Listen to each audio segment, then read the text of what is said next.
Good morning and welcome to Nora's Dog Training Company. We're here today with Paddy and Amanda, and we wanted to make sure that there was a lady in the video with Paddy so you can see that he is very much capable of controlling himself with a woman on the other end of the leash. So the first thing we're going to take a moment to introduce is the training equipment that we're using.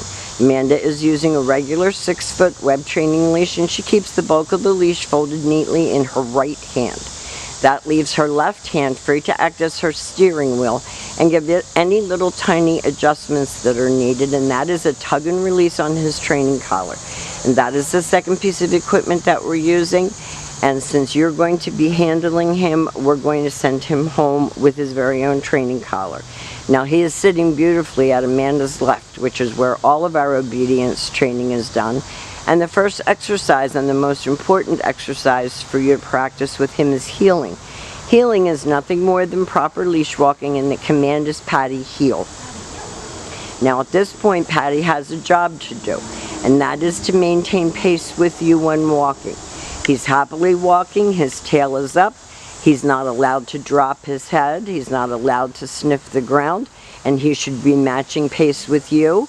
And when you stop your feet, he should sit.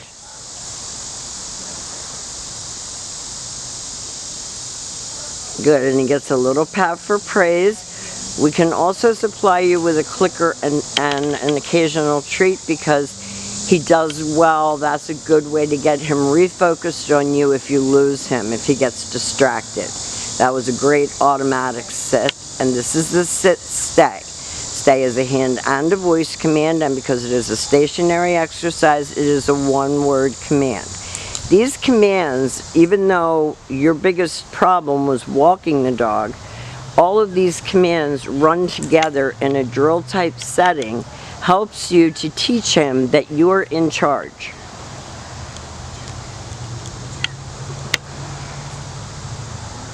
Nice sit, another stay. Stay is a one-word command. You do not use his name. You can either return back to him or you can call him. He's been taught to come, and he should come and sit. Very good. So when you start out practicing your heeling with him, start out in an area that he's familiar with. Keep his head up off the ground. Keep him focused on you. You hear Amanda using her clicker to keep him focused. If he doesn't sit, she gives him that little tug and release on his training collar. This is his recall exercise again. He comes and sits.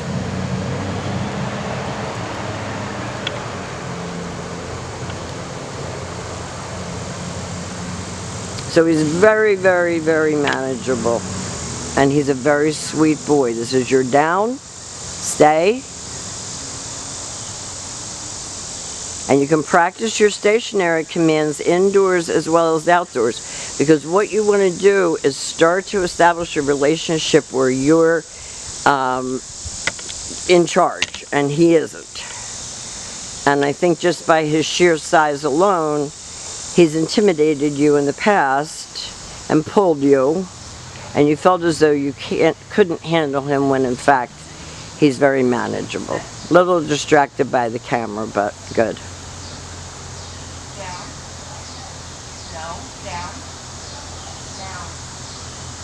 Now he knows this perfectly well, as you probably already know. That's your down from a distance. And again, practice indoors and outdoors. On these extremely hot days, don't make yourself crazy. Practice inside. Now we have demonstrated for you all of Paddy's, most especially heel, auto sit, sit and stay, sit, stay, come, down, stay, down from a distance and come. We'll go over all of these things with you tomorrow. We'll give you a chance to get hands-on practice working with him. He's been a pleasure to have as a guest. He really has been a stellar guest. We love him. We've enjoyed him. And we will see you tomorrow. And thank you for choosing Nora's Dog Training.